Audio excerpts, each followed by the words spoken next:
أشهد أن لا إله إلا الله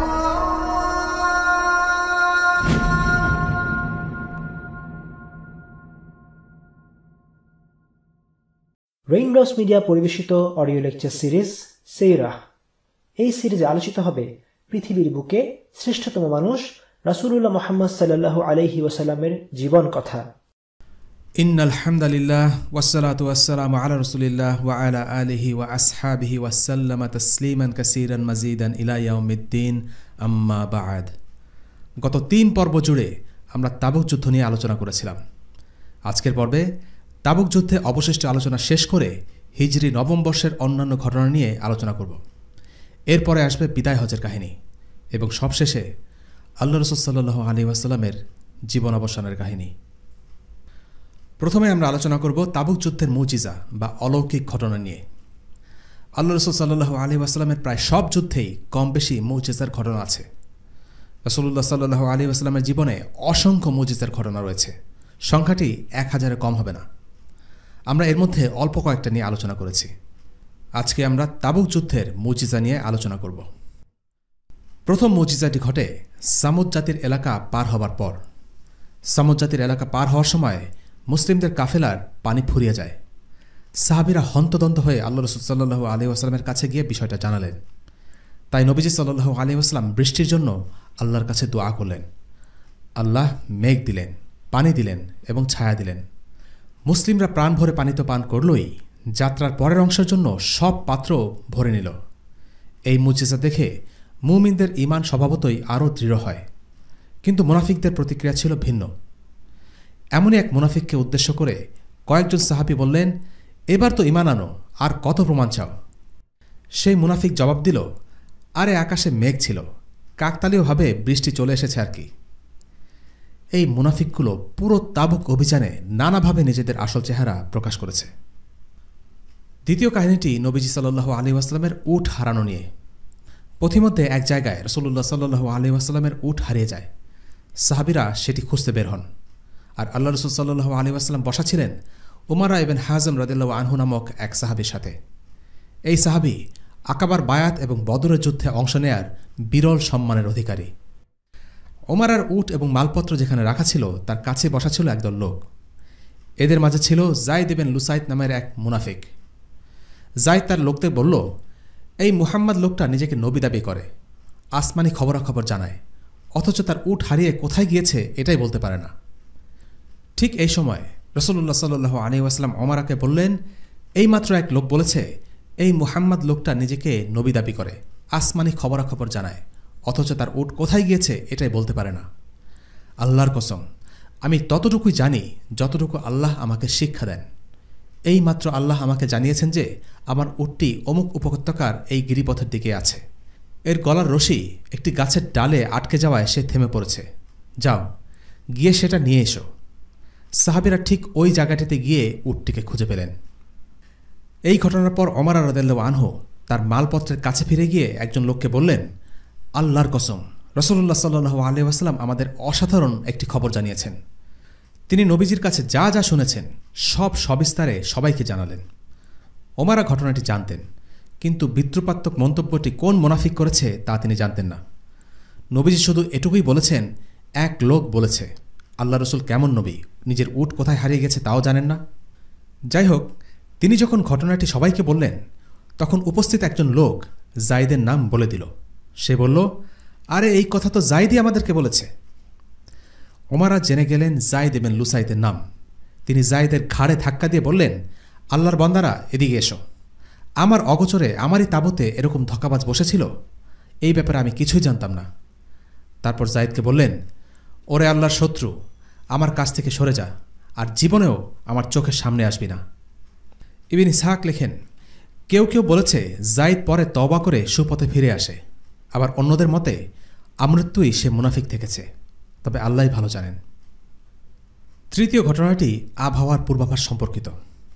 তাবুকে অবস্থানকালীন রাসূলুল্লাহ সাল্লাল্লাহু আলাইহি ওয়াসাল্লাম সাহাবীদের একবার জানিয়ে দিলেন যে প্রবল একটি ঝড়ো বাতাস ধেয়ে আসছে, সবাই যেন সতর্কতামূলক কিছু ব্যবস্থা গ্রহণ করে। মাটির সাথে যতটা পারা যায় নিচু হয়ে থাকতে হবে, মালপত্র আর পশুগুলো শক্ত করে বেঁধে রাখতে হবে। সত্যিই একসময় চলে আসে সেই ভয়ঙ্কর বাতাস। সহিহ মুসলিম এসেছে, আবু হুমায়দ রাদিয়াল্লাহু আনহু বর্ণনা করেন, আমরা তাঁবুতে পৌঁছালাম। নবীজি সাল্লাল্লাহু আলাইহি ওয়াসাল্লাম আমাদের বললেন, আজ রাতে তোমাদের উপর এক প্রবল ঝড়ো বাতাস বয়ে যাবে। সে সময় কেউ যেন দাঁড়িয়ে না থাকে, আর যাদের যাদের উট আছে তারা সেগুলো শক্ত করে বেঁধে রাখবে। ঠিকই সেই রাতে প্রচণ্ড বায়ু ধেয়ে আসে। এক লোক নবীজি সাল্লাল্লাহু আলাইহি ওয়াসাল্লামের কথা অমান্য করে দাঁড়িয়েছিল। সে বাতাসে উড়ে গিয়ে একদম তাই পর্বতের কাছে গিয়ে আছড়ে পড়ে। চতুর্থ মুজিজাটি হল তাবুকের ঝর্ণা। মুআজ বিন জাবাল রাদিয়াল্লাহু আনহু বর্ণনা করেন, রাসূলুল্লাহ সাল্লাল্লাহু আলাইহি ওয়াসাল্লাম একদিন ঘোষণা দিলেন, ইনশাআল্লাহ আগামীকাল দুপুরের একটু আগে তোমরা তাবুকের পানির উৎসের কাছে পৌঁছে যাবে। কেউ আগে আগে পৌঁছে গেলেও আমি আসার আগ পর্যন্ত যেন সেই পানি স্পর্শ না করে। কিন্তু আমাদের আগে দুজন লোক সেখানে পৌঁছে যায়। একটা জুতার ভেতর যতটুকু পানি ধরে ঝর্ণাটিতে ঠিক ততটুকুই পানি ছিল। রাসূলুল্লাহ সাল্লাল্লাহু আলাইহি ওয়াসাল্লাম সেই দুজন লোককে জিজ্ঞেস করলেন তারা পানি স্পর্শ করেছে কিনা। তারা হ্যাঁ সূচক জবাব দিল। নবী সাল্লাল্লাহু আলাইহি ওয়াসাল্লাম তাদের বেশ কিছু কড়া কথা শুনিয়ে দিলেন। তারপর লোকজন সকলে মিলে আজলা ভরে ভরে যতটুকু সম্ভব পানি তুলে এক জায়গায় জড়ো করে। নবীজি সাল্লাল্লাহু আলাইহি ওয়াসাল্লাম সেই পানিতে হাত মুখ ধুয়ে ওই পানিটুকু আবার ঝর্ণায় পড়তে দেন। হঠাৎ করে ঝর্ণার পানি এত বেড়ে যেতে শুরু করে যে কাফেলার ৩,০০০ মানুষ সকলেই তেষ্টা মিটিয়ে পানি পান করে নেয়। রাসূলুল্লাহ সাল্লাল্লাহু আলাইহি ওয়াসাল্লাম বললেন, মুআজ, যদি বেঁচে থাকো তাহলে কিছুকাল পরেই দেখবে এই জায়গা বাগানে বাগানে ভরে গেছে। রাসূল সাল্লাল্লাহু আলাইহি ওয়াসাল্লাম যখন এই কথা বলেছেন তখন তাবুকের চারিদিকে ধুধু মরুভূমি, কাছে পিঠে কোথাও জনবসতি নেই। কিন্তু নবী সাল্লাল্লাহু আলাইহি ওয়াসাল্লামের মাধ্যমে আল্লাহ এই জমিনে বরকত ঢেলে দেন। ঝর্ণার পানি কেবল ওই কাফেলার তেষ্টা মিটিয়েই ক্ষান্ত হয়নি। আজ পর্যন্ত তাবুক তার সুজলা সুফলা শস্য শ্যামলা পরিবেশের জন্য সুপরিচিত। এই ভবিষ্যৎবাণীর বাস্তবায়ন নিশ্চিতভাবেই নবী সাল্লাল্লাহু আলাইহি ওয়াসাল্লামের নবুয়তের সত্যতার একটি প্রমাণ। পঞ্চম মুজিজাটি হল খাবারের প্রাচুর্য, যা আমরা আগেও বিভিন্ন যুদ্ধে দেখেছি। আবু সাঈদ ইবনে আল খুদরি রাদিয়াল্লাহু আনহু বর্ণনা করেন, তাবুক অভিযানের এক পর্যায়ে খাবারের সংকট দেখা দিলে লোকজন এসে বলল, আল্লাহ রসুল, আমাদের উটগুলো জবাই করার অনুমতি দিন, তাহলে সেগুলোর মাংস চর্বি ব্যবহার করা যাবে। নবী সাল্লাল্লাহু আলাইহি ওয়াসাল্লাম বললেন, ঠিক আছে, করো। এমন সময় ওমর রাদিয়াল্লাহু আনহু বললেন, কিন্তু এমনটা করলে তো বাহনের অভাব দেখা দেবে। আল্লাহ রসুল, আপনি বরং লোকদের বলুন তাদের অতিরিক্ত খাবারগুলো নিয়ে আসতে, তারপর আপনি আল্লাহর কাছে তাতে বরকতের দোয়া করে দিন। রসুল সাল্লাল্লাহু আলাইহি ওয়াসাল্লাম একটা চামড়ার মাদুর আনিয়ে মাটিতে বিছিয়ে দিলেন।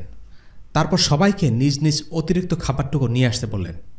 কেউ কেউ নিয়ে এলো এক মুঠো শস্য, কেউ বা একটি রুটি। এভাবে করে অল্প কিছু খাবার জড়ো হলো মাদুরের উপর। এরপর নবী সাল্লাল্লাহু আলাইহি ওয়াসাল্লাম সবাইকে বললেন সেখান থেকে নিজ নিজ পাত্রে খাবার ভরে নিতে। অলৌকিকভাবে খাবারের পরিমাণ এত বেড়ে গেল যে শিবিরে থাকা প্রতিটি খাবারের পাত্রই কানায় কানায় ভরে গেল। এর বাইরে যতটুকু খাবার বাকি ছিল সেখান থেকে আবার কাফেলার সকলে পেট পুরে আহার করল। তারপরও অবশিষ্ট রয়ে গেল বেশ কিছু খাবার। নবী সাল্লাল্লাহু আলাইহি ওয়াসাল্লাম বললেন, আমি সাক্ষ্য দিচ্ছি আল্লাহ ছাড়া কোনো উপাস্য নেই এবং আমি আল্লাহ রসুল। যে কেউ নিঃসন্দেহে এই দুই সাক্ষ্য নিয়ে আল্লাহর সাথে সাক্ষাৎ করবে সেই জান্নাতে প্রবেশ করবে। এগুলো ছাড়াও আরও কিছু মুজিজা ছিল যা ভবিষ্যৎবাণীর আকারে ঘটেছে।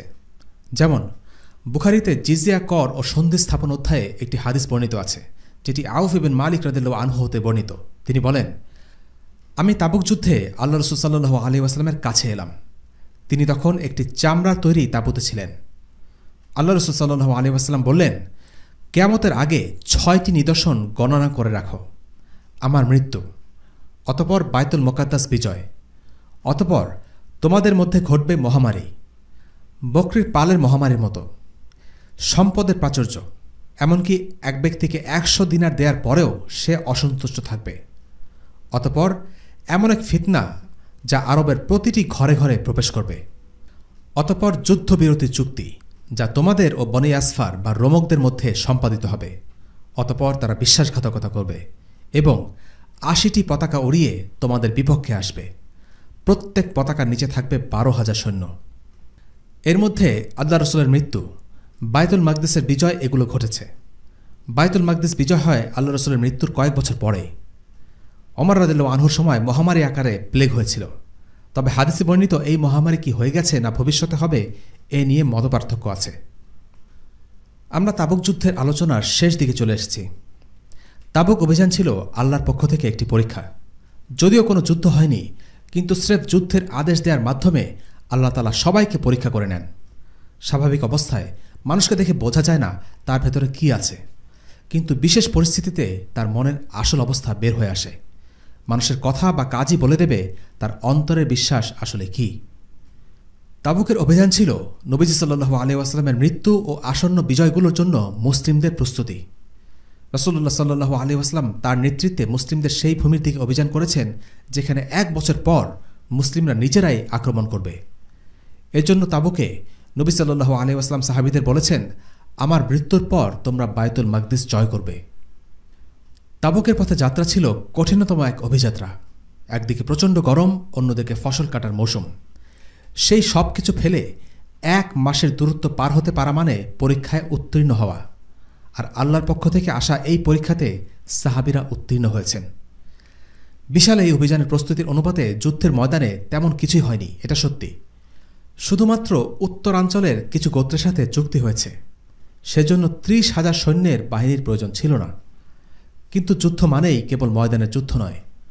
তাবুকের যুদ্ধ মুসলিমদের এক অনন্য উচ্চতায় নিয়ে যায়। এই যুদ্ধ রোমান ও পারস্যের সাথে আসন্ন তীব্র সব যুদ্ধের জন্য মুসলিমদের মানসিকভাবে প্রস্তুত করে। মৃত্যুসজ্জায়ও তাই রাসূলুল্লাহ সাল্লাল্লাহু আলাইহি ওয়াসাল্লাম উসামা ইবনে যায়েদ রাদিয়াল্লাহু আনহুর নেতৃত্বে উত্তর অভিমুখী অভিযানে যাওয়ার আদেশ করে যান। এভাবেই ইসলামী সভ্যতার একটি দৃঢ় ভিত্তি স্থাপিত হয়।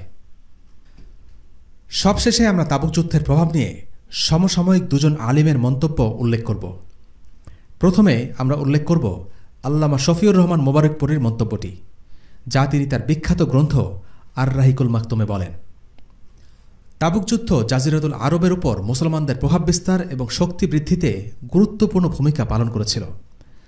জনসাধারণ ভালোভাবেই উপলব্ধি করতে পেরেছিল যে এখন থেকে জাজিরাতুল আরবে ইসলাম ছাড়া অন্য কোনো শক্তির অস্তিত্ব থাকবে না।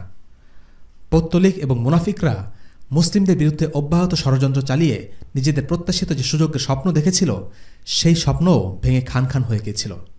কেননা তাদের আশা আকাঙ্ক্ষার মূল কেন্দ্র ছিল রোমানরা। এই যুদ্ধের ফলে সেই আশাও ধূলিসাৎ হয়ে যায়। এতে কাফের ও মুনাফিকদের মনোবল ভেঙে যায়।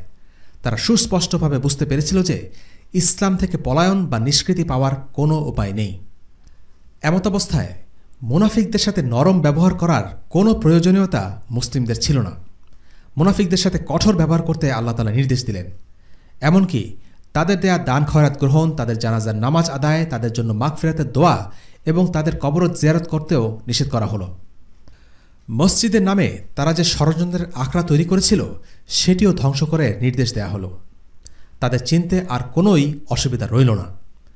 কোরআনের আয়াত দ্বারা মুনাফিকদের দিকে আঙ্গুল তাক করে যেন তাদের চিনিয়ে দেয়া হলো। তাবুকের যুদ্ধের প্রভাব থেকে এও বোঝা যায় যে মক্কা বিজয়ের পর বিভিন্ন দেশের প্রতিনিধি দল মদিনা আসতে শুরু করলেও এই যুদ্ধের পর সেই সংখ্যা বহুগুণ বেড়ে গেল। শাইখ আলী আস-সাল্লাবী তার বিখ্যাত সিরা গ্রন্থে তাবুক যুদ্ধের ফলাফল সম্পর্কে আলোচনায় বলেন, মুসলিম মুশরিক নির্বিশেষে গোটা আরব জাতির মনেই অপরাজয় রোম নামে একটি মূর্তি গড়ে উঠেছিল। তাবুক অভিযান সেই মূর্তিকে ভেঙে গুড়িয়ে দেয়। একটা সময় মনে করা হতো অনারব কোনো জাতীয় বোধহয় রোমানদের হারাতে পারবে না। মুতার যুদ্ধে মুসলিমদের পরাজয়ে সেই ধারণা আরও বদ্ধমূল হয়। কিন্তু তাবুক অভিযানে রোমান বাহিনীকে পালাতে দেখে আরবদের ধারণা আমূল পাল্টে যায়। এবার মনে হতে থাকে রোমানদের পরাজিত করতে সক্ষম কোনো জাতি থেকে থাকলে সেটা মুসলিমরাই। মুসলিমরা ওই অঞ্চলে একটি শক্তি প্রদর্শনী মহড়া করে। এর ফলে ওই এলাকার চারপাশে লোকেরা বুঝে নিল যে এরা যে কোনো শক্তিশালী সাম্রাজ্যকে চ্যালেঞ্জ করতে সক্ষম। তার উপর মুসলিমরা কোনো জাতীয়তাবাদী বা গোত্রবাদী চেতনার বশে যুদ্ধ করে না। তাই এদের জয়যাত্রা কোনো নির্দিষ্ট ভৌগোলিক সীমার মাঝে থেমে না গিয়ে দূর দূরান্তে ছড়িয়ে পড়বে। তাবুকে কোনো সংঘাত ছাড়াই রোমান সেনারা তাদের ফাঁড়ি ছেড়ে শামে পালিয়ে যায়। ফলে বিনা যুদ্ধে তাবুক অঞ্চল মুসলিমদের হাতে চলে আসে। তাবুক অধিবাসীরা এই অবিশ্বাস্য ঘটনা দেখে নতুন করে ভাবতে শুরু করে। রোমানদের সাথে মিত্রতা প্রত্যাহার করে তারা মুসলিম শাসনের অধীনে চলে আসার সিদ্ধান্ত নেয়। নবী সাল্লাল্লাহু আলাইহি ওয়াসাল্লাম তাদের সাথে বিস্তারিত একটি চুক্তিপত্র লেখান। মুসলিম জাতির প্রতি তাদের অধিকার ও কর্তব্য সেখানে পুঙ্খানুপুঙ্খভাবে উল্লেখ করা হয়। সবচেয়ে বড় কথা, তাবুক অভিযানের মাধ্যমে শাম বিজয়ের পথ খুলে যায়। যদিও শামে প্রভাব বিস্তারের চেষ্টা আগেও করা হয়েছিল, কিন্তু কোনোটাই তাবুকের মতো এমন সাফল্যের মুখ দেখেনি। শাম আক্রমণকারী প্রথম বাহিনী নবীজির মৃত্যুর পর যাত্রা শুরু করে, কিন্তু এই বাহিনী গঠিত হয়েছিল স্বয়ং নবীজি সাল্লাল্লাহু আলাইহি ওয়াসাল্লামের তত্ত্বাবধানে। উসামা ইবনে যায়েদ রাদিয়াল্লাহু আনহুকে তিনি এর নেতা হিসেবে নিয়োগ দেন। সেই ক্ষেত্রে বলা যায় নবীজি সাল্লাল্লাহু আলাইহি ওয়াসাল্লামের হাতেই শাম সহ অন্যান্য ভূমি বিজয়ের ভিত্তিপ্রস্তর স্থাপিত হয়েছে। মক্কা বিজয়ের ফলে আরবরা তো দলে দলে ইসলামের পতাকার নিচে চলেই আসে। তাবুকের সাফল্যের পর তা আরও বেগবান হয়। যেমন দক্ষিণে নাজরান গোত্র মুসলিমদের সাথে চুক্তি করে জিজিয়া দিতে সম্মতি জানায়। আরব মুশরিকরাও ইসলামের অগ্রযাত্রা প্রতিহত করার শেষ আশাটুকু হারিয়ে ফেলে। ইসলামের প্রতি আনুগত্য প্রকাশের উদ্দেশ্যে নবম হিজরি সনে এত এত প্রতিনিধি দল মদিনায় আগমন করে যে বছরটার নামই হয়ে যায় প্রতিনিধির বছর। হিজরি নবম বর্ষ। সারা জীবন নিফাক, মুসলিমদের বিরুদ্ধে চক্রান্ত, গোপন বিরোধিতা ও শত্রুতা পোষণের পর আবদুল্লাহ ইবনে উবাই তখন মৃত্যুমুখে। উসামা ইবনে যায়েদ রাদিয়াল্লাহু আনহুকে সাথে নিয়ে আল্লাহ রাসূল সাল্লাল্লাহু আলাইহি ওয়াসাল্লাম তার সাথে দেখা করতে গেলেন। আল্লাহ রাসূল তাকে বললেন, আল্লাহর শপথ, আমি তোমাকে সব সময় সতর্ক করতাম ইহুদিদের ভালোবেসো না। আবদুল্লাহ ইবনে উবাই বলল, সাআদ ইবনে জুরাইরা তো তাদের ঘৃণা করত, কিন্তু কী লাভ হয়েছে, সে তো মারা গেছে। ইবনে উবাইয়ের চোখে মৃত্যুই ছিল পরাজয়। মৃত্যুর পরে জীবনেই যে আসল জীবন, এই সত্য সে কুফরি আর একগুমির কারণে বুঝতে পারেনি, বুঝতে চায়ও নি। মুসলিমদের প্রতি বাহ্যিক আনুগত্য দেখালেও জীবনের শেষ মুহূর্ত পর্যন্ত তার বিশ্বস্ততা ছিল কাফেরদের প্রতি। এটা মুনাফিকদের চরিত্রের একটা গুরুত্বপূর্ণ দিক। তারা কুফফারদের প্রতি অর্থাৎ ইহুদি খ্রিস্টানদের প্রতি আনুগত্য পোষণ করে, অর্থাৎ তারা তাদের সুখে সুখী হয়, তাদের দুঃখে দুঃখী হয়। فَتَرَى الَّذِينَ فِي قُلُوبِهِم مَّرَضٌ يُسَارِعُونَ فِيهِمْ। বস্তুত যাদের অন্তরে রোগ রয়েছে তাদেরকে আপনি দেখবেন দৌড়ে গিয়ে তাদেরই মধ্যে প্রবেশ করে। সূরা মাইদা আয়াত 52। মুনাফিকরা কাফিরদের নিজেদের আপন ভাবে, তাদের পক্ষ নেয়। তারা কখনোই মন থেকে মুসলিমদের মেনে নিতে পারে না, তাদের সাথে থেকে স্বস্তি পায় না। আবদুল্লাহ ইবনে উবাই মারা গেলে রাসূলুল্লাহ সাল্লাল্লাহু আলাইহি ওয়াসাল্লাম তার জানাজার সালাত আদায় করতে যাচ্ছিলেন। এমন সময় সামনে এসে দাঁড়ালেন ওমর ইবনুল খাত্তাব রাদিয়াল্লাহু আনহু। আল্লাহ তাআলা এই দুনিয়াতে যাদেরকে সত্য মিথ্যার ফারাক বোঝার ক্ষমতা দিয়েছেন, সেই মুষ্টিমেয়দের একজন ছিলেন তিনি। মুনাফিক আবদুল্লাহ ইবনে উবাইয়ের জানাজা পড়াবেন স্বয়ং আল্লাহ রসুল, এটা তিনি কোনোভাবেই মানতে পারলেন না। আবদুল্লাহ ইবনে উবাই অতীতে যত কুকর্ম করেছে তার সমস্ত ইতিহাস এক এক করে বলতে লাগলেন। ওমর রাদিয়াল্লাহু আনহু প্রশ্ন করলেন, এমন এমন কাজ করার পরও আপনি কিভাবে তার জানাজার সালাত পড়াতে পারেন? কিন্তু রাসূলুল্লাহ সাল্লাল্লাহু আলাইহি ওয়াসাল্লাম বললেন, আমার পথ ছেড়ে দাও ওমর। আমি যদি জানতে পারি আল্লাহর কাছে তার নাজাতের জন্য ৭০ বারের বেশি দোয়া করলে আমার দোয়া কবুল হবে, তবে আমি তাই করব। استغفر لهم أو لا تستغفر لهم إن تستغفر لهم 70 مرة فلن يغفر الله لهم ذلك بأنهم كفروا بالله ورسوله والله لا يهدي القوم الفاسقين। হে নবী, এমন লোকদের জন্য আপনি ক্ষমা প্রার্থনা করেন আর না করেন দুটোই সমান। যদি আপনি তাদের জন্য ৭০ বারও ক্ষমা প্রার্থনা করেন, তারপরেও তাদেরকে আল্লাহ কখনোই ক্ষমা করবেন না, কেননা এরা আল্লাহকে এবং তার রসুলকে অস্বীকার করেছে। বস্তুত আল্লাহ নাফরমানদের হিদায়াত করেন না। সূরা আত-তাওবা আয়াত ৮০। কোরআনের এই আয়াতে আল্লাহ তাআলা ৭০ বারের কথা বলেছেন। রাসূলুল্লাহ সাল্লাল্লাহু আলাইহি ওয়াসাল্লাম এজন্য বলেছেন যে ৭০ বারের বেশি ইস্তিগফারে যদি কাজ হতো তবে তিনি তাই করতেন। এই ঘটনাটি রাসূলুল্লাহ সাল্লাল্লাহু আলাইহি ওয়াসাল্লামের চরিত্রের একটা অসাধারণ দিক তুলে ধরে। আবদুল্লাহ ইবনে উবাইয়ের শত্রুতা দেখতে দেখতে ওমর রাদিয়াল্লাহু আনহু পর্যন্ত প্রশ্ন করেছিলেন, আপনি কিভাবে তার জন্য ক্ষমা চাইতে পারেন? কিন্তু আল্লাহ রাসূল সাল্লাল্লাহু আলাইহি ওয়াসাল্লামের মনটা ছিল বিশাল। যে আবদুল্লাহ ইবনে উবাই জীবনভর তার বিরুদ্ধে চক্রান্ত করেছে, শত্রুতা, মিথ্যাচার, ছলচাতুরি কিছুই বাদ রাখেনি, তাকেও তিনি শেষ সুযোগ দিতে চেয়েছেন। তার জানাজা পড়িয়ে তার নাজাতের জন্য আল্লাহর কাছে ক্ষমা প্রার্থনা করেছেন।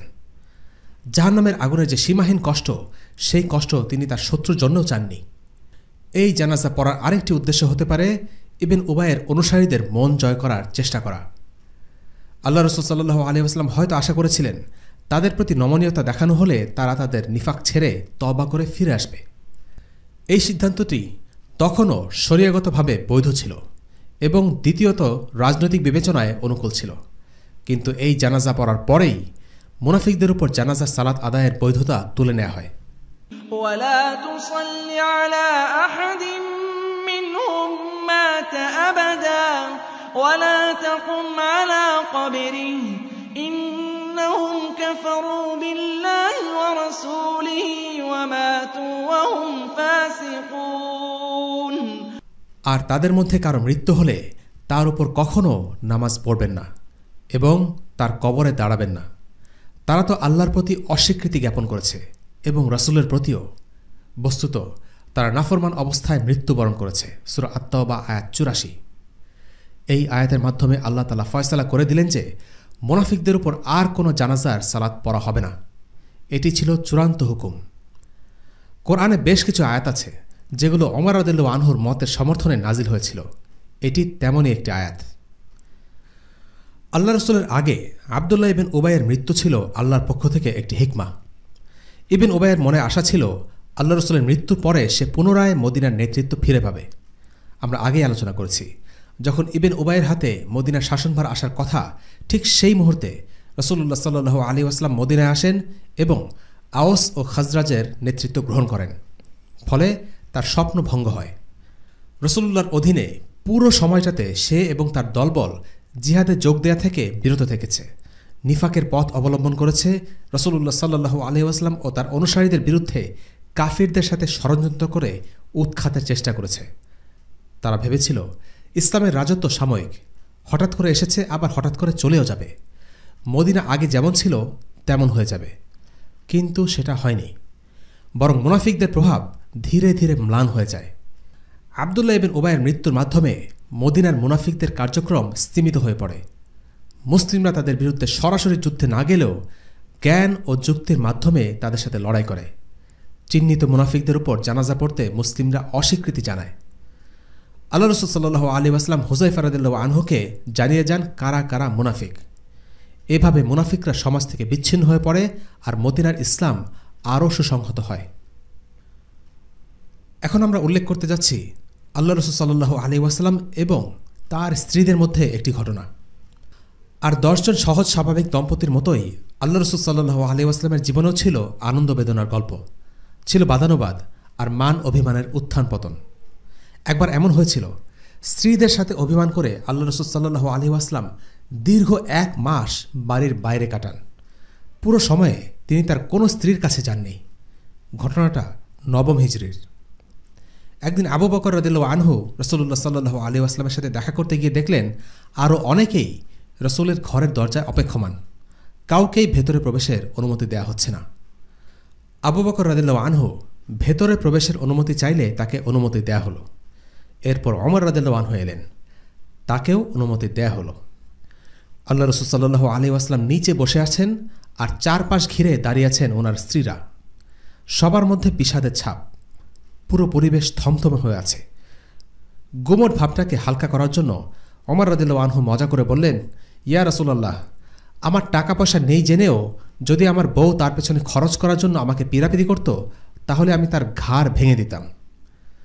ওমরের কথা শুনে রাসূলুল্লাহ সাল্লাল্লাহু আলাইহি ওয়াসাল্লাম হেসে দিলেন, বললেন, এখানেও তো তাই হয়েছে। আমার চারপাশে যাদের দেখতে পাচ্ছ তারাও আমার কাছে ধন সম্পদ চাইতে শুরু করেছে। এই কথা শুনেই আবু বকর রাদিয়াল্লাহু আনহু নিজ কন্যা আয়েশা রাদিয়াল্লাহু আনহার কাছে এগিয়ে গেলেন আর ওমর রাদিয়াল্লাহু আনহু এগিয়ে গেলেন নিজ কন্যা হাফসা রাদিয়াল্লাহু আনহার কাছে। দুজনেই আল্লাহ রাসূলের 2 স্ত্রীর বাবা। ওমর রাদিয়াল্লাহু আনহু বললেন, তোমরা নবীজির কাছে এমন কিছু দাবি করছো যা তার কাছে নেই।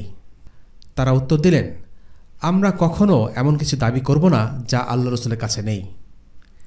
এই ঘটনাকে কেন্দ্র করে রাসূলুল্লাহ সাল্লাল্লাহু আলাইহি ওয়াসাল্লাম স্ত্রীদের থেকে 1 মাস আলাদা ছিলেন। আর সেই সময়ে আল্লাহ তাআলা কোরআনের এই আয়াত নাজিল করেন, ইয়া আইয়ুহান নাবিয়্যু কুল লিআজওয়াজিকা ইন কুনতুন্না তুরিদনাল হায়াতাদ দুনিয়া ওয়া যিনাতাহা فتعالين أمتعكن وأسرحكن سراحا جميلا وإن كنتن تردن الله ورسوله والدار الآخرة فإن الله أعد للمحسنات منكن أجرا عظيما হে নবী, আপনি আপনার স্ত্রীদের বলে দিন, তোমরা যদি পার্থিব জীবনের ভোগ এবং এর বিলাসিতা কামনা করো তাহলে এসো, আমি তোমাদের ভোগ বিলাসের ব্যবস্থা করে দিই এবং সৌজন্যের সাথে তোমাদের বিদায় করি। আর যদি তোমরা আল্লাহ, তার রসুল ও পরকালকে কামনা করো তাহলে তোমাদের মধ্যে যারা সৎকর্মশীল আল্লাহ তাদের জন্য মহাপ্রতিদান প্রস্তুত করে রেখেছেন। সূরা আহজাব আয়াত 28-29। আল্লাহ রাসূল সাল্লাল্লাহু আলাইহি ওয়াসাল্লামের লাইফস্টাইল আর 10 জনের মতো সহজ আর স্বাচ্ছন্দ্যময় ছিল না। আরাম কী জিনিস তা তিনি জানতেন না। তিনি ছিলেন আল্লাহর সবচেয়ে প্রিয় বান্দা। নেতৃত্ব, খ্যাতি, ধন সম্পদ তাকে হাতছানি দিয়ে ডেকেছে, কিন্তু সেই ডাককে তিনি কখনোই পাত্তা দেননি। এমনভাবে জীবন কাটিয়েছেন যেন দুনিয়ার চেয়ে সস্তা আর অর্থহীন বস্তু আর দ্বিতীয়টি নেই। মদিনায় আসার পর মসজিদে নববীর পাশে আল্লাহ রাসূল সাল্লাল্লাহু আলাইহি ওয়াসাল্লাম আর উম্মুল মুমিনিনদের জন্য ঘর তৈরি করা হয়। সেই ঘরগুলো ছিল নিতান্তই সাধারণ। রাজা বাদশাদের প্রাসাদের মতো প্রকাণ্ড কিছু তো ছিলই না, বরং কাদামাটি আর পাথর দিয়ে তৈরি ছোট কয়েকটা মাথা গোজার ঠাই। সেগুলোকে বড়জোর কুঁড়ে ঘর বলা চলে। আরবের মরুভূমিতে সবচেয়ে সহজলভ্য খেজুরের ডাল ছিল সেই ঘরের চালা। ঘরের ছাদগুলো এত নিচু ছিল যে ছোটখাটো মানুষও নিমেষে হাত দিয়ে ছুঁতে পারত। ইমাম হাসান আল বাসরি রাহিমাহুল্লাহ বলেন, আমি আল্লাহ রাসূল সাল্লাল্লাহু আলাইহি ওয়াসাল্লামের ঘর দেখেছি, হাত বাড়ালেই এর ছাদ ধরা যায়। আল্লাহ রাসূলের সেই ঘরে জ্বালানোর মতো কুপিও ছিল না। মা আয়েশা রাদিয়াল্লাহু আনহা বলেন, আমি রাসূলুল্লাহ সাল্লাল্লাহু আলাইহি ওয়াসাল্লামের সালাতের স্থানের সামনে ঘুমাতাম। রাতে যখন তিনি তাহাজ্জুদে দাঁড়াতেন, ঘরে আলো না থাকায় সিজদার সময় তার কপাল আমার মাথায় এসে লাগত। সিজদা যাওয়ার সময় আল্লাহ রাসূল সাল্লাল্লাহু আলাইহি ওয়াসাল্লাম আমার পায়ে খোঁচা দিতেন। তখন আমি পা ভাঁজ করে নিতাম। যখন তিনি সিজদা থেকে উঠতেন, আমি আবারও পা বিছিয়ে দিতাম। ঘরে কার্পেট বলে কিছু ছিল না। মেঝে বলতে ছিল বালি আর খেজুরের ছোবলা। আল্লাহ রাসূল সাল্লাল্লাহু আলাইহি ওয়াসাল্লাম সেখানেই ঘুমাতেন। তার গায়ে এবড়ো থেবড়ো ছোবলার দাগ পড়ে যেত। রকমারি আসবাবও ছিল না। মাথার নিচে দেয়ার মতো একটা চামড়ার গদি ছাড়া আর কিছুই চোখে পড়ত না ঘরে। তার জীবন দেখলে মনে হতো প্রাচুর্য বলে এই পৃথিবীতে কোনো কিছুর অস্তিত্ব নেই। এই দৃশ্য দেখে একদিন ওমর রাদিয়াল্লাহু আনহু নিজেকে ধরে রাখতে পারলেন না, কেঁদেই ফেললেন। কাঁদতে কাঁদতে বললেন, ইয়া রাসূলুল্লাহ, আল্লাহর কাছে দোয়া করুন যেন তিনি এই উম্মতকে প্রাচুর্য দান করেন। পারস্য আর রোমের সম্রাটদের দেখুন, তারা তো আল্লাহর ইবাদত করে না, অথচ তারাই আজ ভোগবিলাসে আছে। তিনি বললেন, ওমর, এটাই কি উত্তম নয় যে তারা দুনিয়ার ভোগবিলাস পেল আর আমরা আখিরাতের অনন্ত জীবন পেলাম? আমরা জীবনের প্রাচুর্য দেখে আক্ষেপ করি, কেন অন্য অনেকের সমান কিংবা তার চেয়েও বেশি পরিমাণ নেয়ামত আমার হলো না। কিন্তু আল্লাহ রাসূল সাল্লাল্লাহু আলাইহি ওয়াসাল্লামকে যেন এসব কিছুই স্পর্শই করত না। দুনিয়ার ভোগবিলাস, আরাম আয়েশ আর প্রাচুর্য ছিল তার কাছে একটা মশা কিংবা মাছের চেয়েও তুচ্ছ। কাছে আসলেই হাত বাড়িয়ে তাড়িয়ে দেওয়ার মতোই তিনি বরাবর একে দূর দূর করে তাড়িয়ে দিয়েছেন। দারিদ্র ছিল আল্লাহ রসুলের নিত্যসঙ্গী। মা আয়েশা রাদিয়াল্লাহু আনহা বলেন, এমন হয়েছে পরপর 3 চন্দ্রমাস অতিবাহিত হয়েছে, কিন্তু আল্লাহ রসুলের ঘরে চুলায় আগুন জ্বলেনি। এই কথা শুনে তার ভাগ্নে উরওয়া ইবনে জুবাইর ইবনুল আওয়াম অবাক হয়ে জিজ্ঞেস করলেন, তাহলে সে সময় আপনারা কি খেতেন? আয়েশা রাদিয়াল্লাহু আনহা জবাব দিলেন, আমরা শুধু পানি আর খেজুর খেয়ে থাকতাম।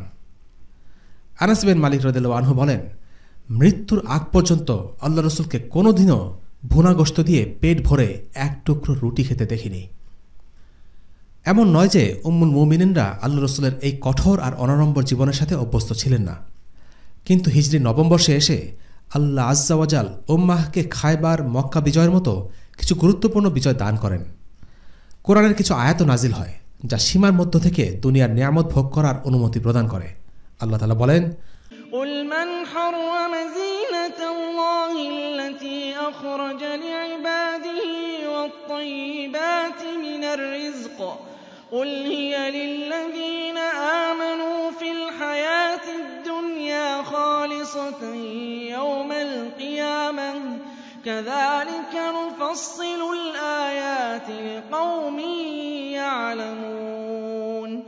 আপনি বলুন, আল্লাহর সাজসজ্জাকে যা তিনি বান্দাদের জন্য সৃষ্টি করেছেন এবং পবিত্র খাদ্যবস্তুসমূহকে কে হারাম করেছে? আপনি বলুন, এসব নিয়ামত আসলে পার্থিব জীবনে মুমিনদের জন্যে এবং কিয়ামতের দিন খাঁটিভাবে তাদেরই জন্যে।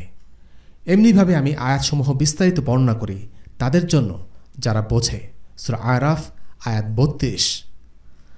আয়াতগুলো নাজিল হওয়ার পর উম্মুল মুমিনিনরা মনে করলেন আল্লাহ নির্ধারিত সীমার মধ্যে থেকে আল্লাহর দুনিয়ায় মুমিনদের জন্য যা হালাল করা হয়েছে সেই নিয়ামত ভোগ করায় দোষের কিছু নেই।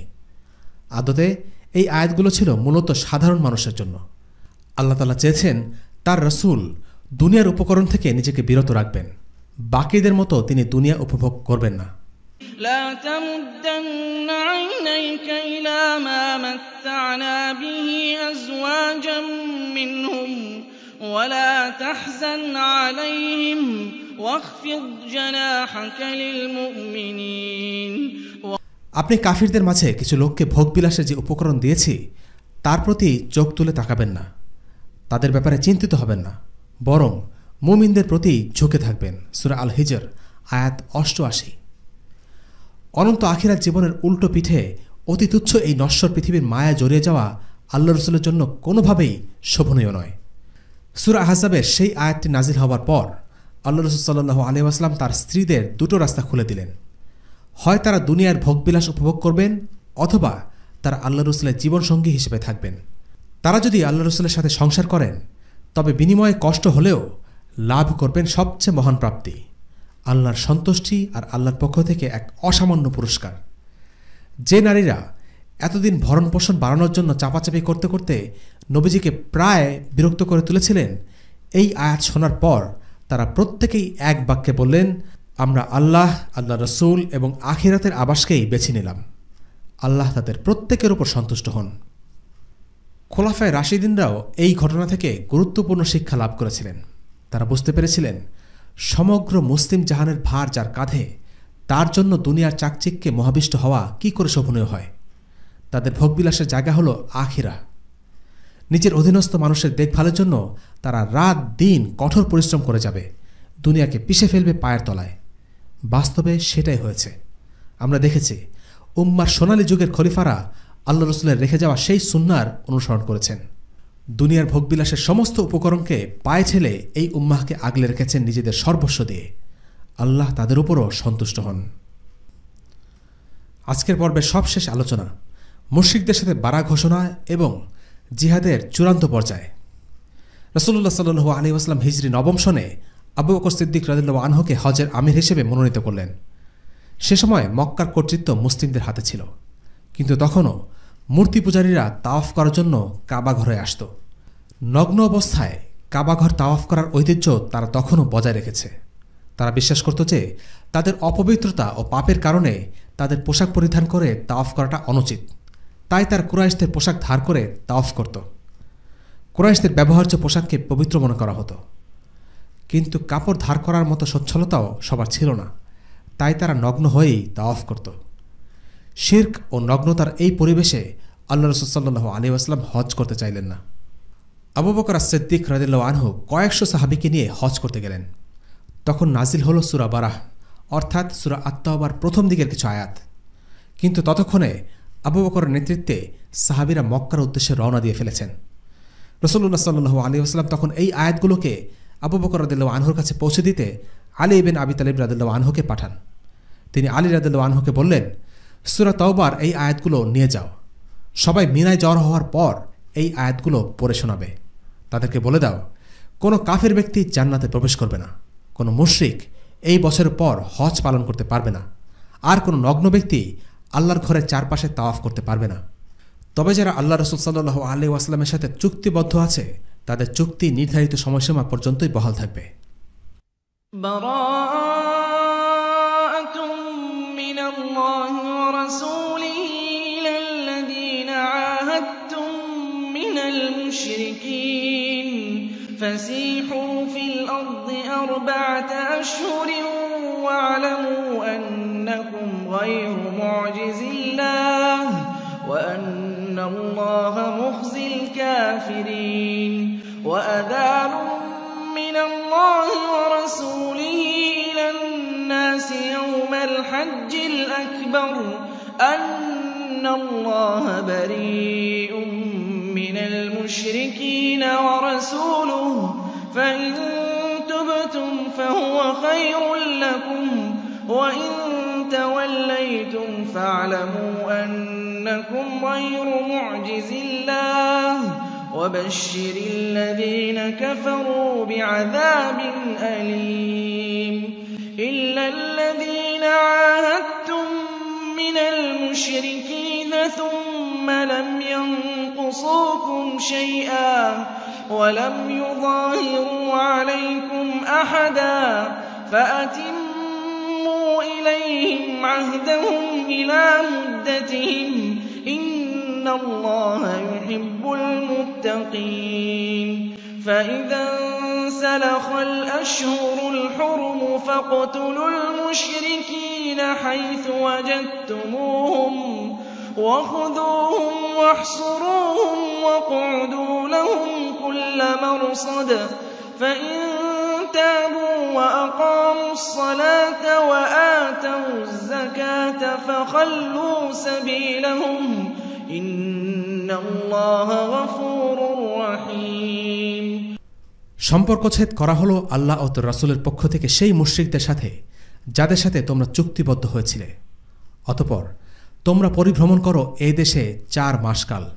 আর জেনে রাখো তোমরা আল্লাহকে পরাভূত করতে পারবে না, আর নিশ্চয়ই আল্লাহ কাফিরদের লাঞ্ছিত করে থাকেন। আর মহান হজের দিনে আল্লাহ ও তার রাসূলের পক্ষ থেকে লোকদের প্রতি ঘোষণা করে দেয়া হচ্ছে যে আল্লাহ মুশরিকদের থেকে দায়িত্বমুক্ত এবং তার রাসূলও।